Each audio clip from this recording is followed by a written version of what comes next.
ராஜயோகம் டிவி நேயர்கள் அனைவருக்கும் வணக்கம். நான் சுகன்யா உங்களோட இணையிறது. நம்ம ராஜயோகம் டிவில ஆன்மீக தகவல் நிகழ்ச்சியில இருக்கோம். நம்ம ஆன்மீக தகவல் நிகழ்ச்சியை எடுத்து சொல்றதுக்காக ராஜயோகம் டாக்டர் கே ராம் சார் அவர்களை நிகழ்ச்சிக்குள்ள வெல்கம் பண்ணிடலாம். வணக்கம் சார். சார், தினம் தினம் ஆன்மீக தகவல் மக்களுக்கு ரொம்பவே பயனளிக்கக்கூடியவையா இருக்கு அப்படின்னு சொல்லிட்டு தொடர்ந்து வரவேற்பு வந்துட்டு இருக்கு சார். அந்த வகையில இன்னைக்கு ஒரு பீரியட் ஆஃப் டைம்ல எல்லாருமே இந்த யானை முடி மோதிரம் ரொம்ப பரவலா போட்டுட்டு இருந்தாங்க. யார் போடலாம் யார் போடக்கூடாதுன்னே தெரியாமலாம் போட்டுட்டு இருந்தாங்க. இதுலயுமே நிறைய டூப்ளிகேட்ஸ்லாம் வந்துட்டு இருந்துச்சு. அதையும் வாங்கி உபயோகப்படுத்திட்டு இருந்தாங்க. இந்த யானை முடி மோதிரம் யாரெல்லாம் பயன்படுத்தலாம், எந்த ராசினர் பயன்படுத்தினா மிகவும் சிறப்பா இருக்கும் சார்? பொதுவாகவே யானை முடி குரு பகவானுடைய வாகனமாக இருக்கக்கூடிய உருவத்திலேயே பெரிய ஒரு உருவமாக திகழக்கூடிய ஒரு விஷயத்தை பார்க்க அதாவது எவ்வளவு நேரம் தொடர்ந்து பார்த்தால் கூட அழுத்து போகாத ஒரு அமைப்பில் இருக்கக்கூடிய இந்த குரு பகவானுடைய வாகனமாகிய யானை அப்படிங்கிற விஷயத்தில் இந்த யானை முடி மோதிரத்தை நம்ம போட்டுக்கிறோம்.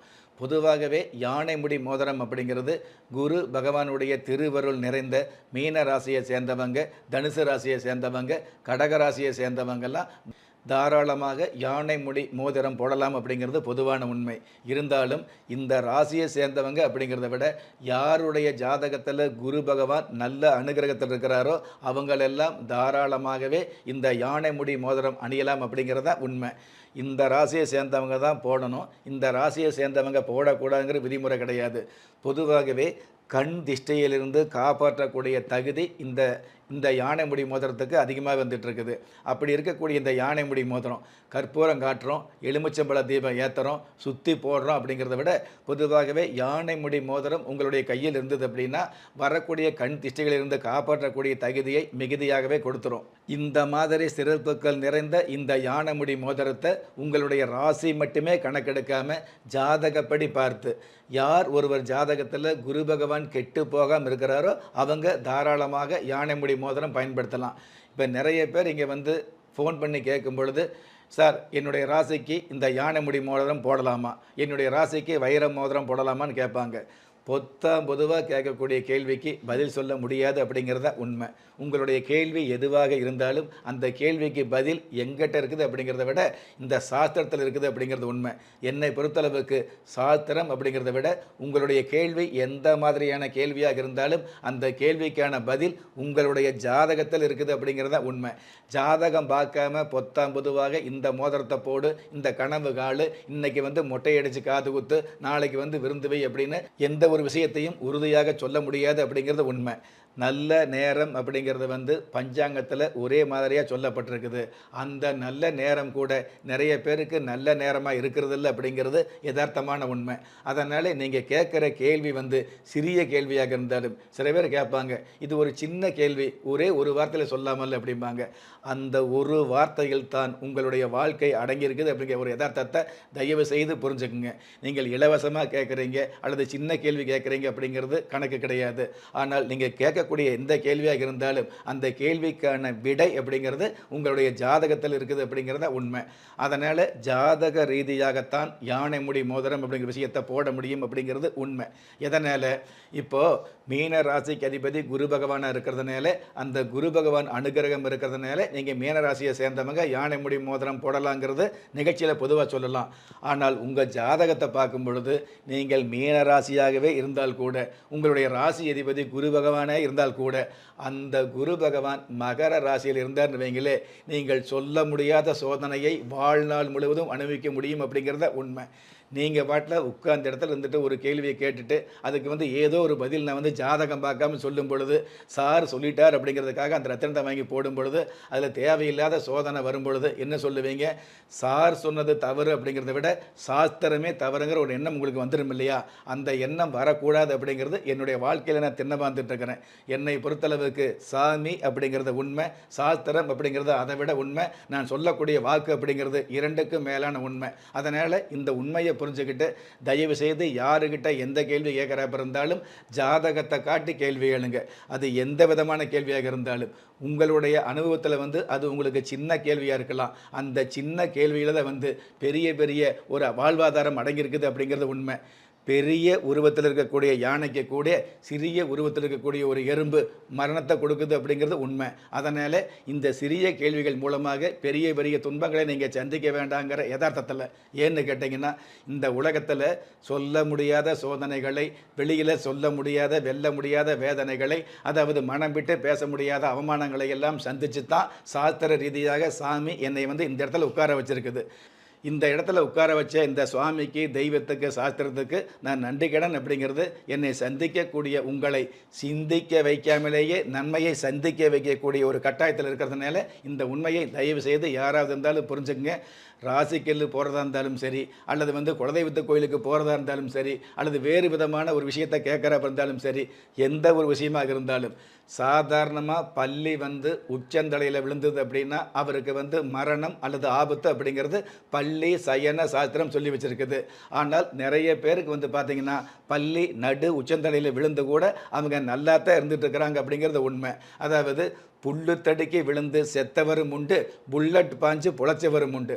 அதனால் பள்ளி விழுந்தது அப்படிங்கிறதுக்காக உங்களுக்கு ஆபத்துன்னு நான் சொல்ல முடியாது. ஆனால் பள்ளி விழுந்த நேரம், தருணம், அதே மாதிரி உங்கள் ஜாதகத்தில் உங்களுடைய ஜாதகத்தில் அம்சம், நவாம்சம், திரைக்கானம், பாவகம், சச்சியாம்சம், திரிசாம்சம் இந்த நிலைகளை பார்க்கும் பொழுது பள்ளி உச்சந்தலையில் இல்லை, எந்த இடத்துல விழுந்தாலும் உங்களுக்கு மரணம் வராமல் இந்த உலகத்தில் அதிர்ஷ்டம் வரக்கூடிய வாய்ப்பும் இருக்குது அப்படிங்கிறது தவிர்க்க முடியாத உண்மை. அதனால் ஏனோ தானோன்னு கேள்வி கேட்டுட்டு எனக்கு கேள்விக்கு பதில் சொல்லு அப்படின்னு கவலைப்படுறதை விட கண்டிப்பாக உங்களுடைய ஜாதகத்தை காட்டி, ஜாதகம் அப்படிங்கிறது இங்கே தான் கேட்கணும்னு கிடையாது, உங்களுக்கு தெரிஞ்ச எந்த இடத்துல வேணாலும் எந்த ஜோசியரை பார்க்கலாம் அப்படிங்கிறது உங்கள் மனசில் உதிக்கப்படுதோ அந்த ஜோசியரை பார்த்து ஜாதகம் பார்த்து முடிவெடுங்க. ஜாதகம் பார்த்து எடுக்கக்கூடிய எந்த ஒரு முடிவும் உங்களுக்கு சாதகமாக தான் இருக்கும் அப்படிங்கிறது சத்தியமான உண்மை. சார், இவ்வளோ தெளிவாக யாருமே சொல்லியிருக்க முடியாது சார். அவ்வளோ தெளிவாக சொல்லிட்டீங்க சார். இந்த யானைமுடி மோதிரம் போட்டும் பயனில்லாதவங்களுக்கு இந்த குலதெய்வ விருட்சம் எவ்வளோ பெரிய உபயோகமாக இருக்கும்? அதாவது யானைமுடி மோதிரம் அப்படிங்கிறது மிகப்பெரிய நன்மையை கொடுக்குது அல்லது கண் திஷ்டியிலிருந்து காப்பாற்றுது அப்படிங்கிறது உண்மைதான். ஆனால் இதே குரு பகவான் சாஸ்திர ரீதியாக நவ கிரகங்களிலேயே சுப கிரகமாக சொல்லப்பட்டிருக்குது அப்படிங்கிறது அதை விட உண்மைதான். ஆனால் அந்த குரு பகவான் திசை கூட நிறைய பேருக்கு பாதிப்பு வந்திருக்குது, கஷ்டம் வந்திருக்குது, அவமானம் வந்திருக்குது. கடந்த காலங்களில் ஒரு மிகப்பெரிய அரசியலில் பெண்ணாக இருந்து அரிய பெரிய சாதனையை செய்தவருக்கு கூட பார்த்திங்கன்னா இந்த குருதசை வரும்பொழுது தான் மரணம் அப்படிங்கிற தருணம் வரும்னு நான் சொல்லியிருந்தேன். அன்றைக்கி நிறைய பேர் பத்திரிகையில் இந்த விஷயத்தை எழுதுவதற்கு பயந்துக்கிட்டு இருந்தாங்க. ஆனால் நான் கண்டிப்பாக உறுதியாக சொல்லி வச்சுருந்தேன், அவர்களுக்கு ராகு திசை பாவகிரக திசை, சனி திசை பாவகிரகம், இந்த மாதிரி பாவகிரக திசையில் வரும்பொழுதெல்லாம் அவங்க சாதித்து காட்டினாங்க. ஆனால் குரு நல்லவர் அப்படிங்கிற இந்த குருதிசை வரும்பொழுது அவங்க வாழ்க்கையே சோகமாக ஆச்சு அப்படிங்கிறத நம்ம எல்லோரும் புரிஞ்சுக்க வேண்டிய விஷயமா வந்துட்டு இருக்குது. ஆக என்னதான் குரு பகவான் நல்லவராக இருந்தால் கூட அது உங்கள் ஜாதகப்படி கெட்டதாக இருக்கும் பொழுது அந்த கெட்ட சம்மந்தப்பட்ட விஷயங்களிலிருந்து துஷ்டனை கண்டால் தூர ஒதுங்க அப்படிங்கிற மாதிரி உங்களுடைய ஜாதகத்தில் ஏதாவது எதிர்மறையான விஷயங்கள் இருந்தது அப்படின்னா அந்த விஷயத்திலிருந்து உங்களை காப்பாற்றக்கூடிய தகுதி யாருக்கு இருக்குது? குலதெய்வத்துக்கு இருக்குது அப்படிங்கிறத உண்மை. அதாவது விதியை வெல்ல முடியாது அப்படிங்கிறது உண்மைதான். ஆனால் என்னதான் விதி இருந்துகிட்டு இருந்தால் கூட அந்த விதியில் கண்டம் அப்படிங்கிறது 3 முறை வரும் இல்லையா?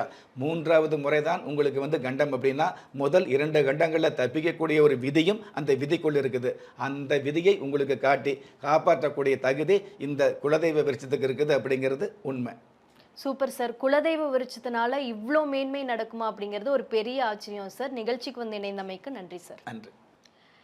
நம்ம ராஜயோகம் டிவியில் ஒளிபரப்பாகக்கூடிய ஆன்மீக தகவல், தினசரி ராசி பலன்கள், உங்களுக்கான அதிர்ஷ்ட எண்கள், அதிர்ஷ்ட நிறங்கள், அதிர்ஷ்ட எழுத்துக்கள் போன்ற விஷயங்களை உடனுக்குடன் நீங்கள் தெரிஞ்சுக்கணும் அப்படின்னு நினச்சிங்கன்னா நம்ம ராஜயோகம் டிவியை சப்ஸ்கிரைப் பண்ணுங்கள், ஷேர் பண்ணுங்கள். கண்டிப்பாக அந்த பெல் பட்டனை ப்ரெஸ் பண்ண மறந்துடாதீங்க.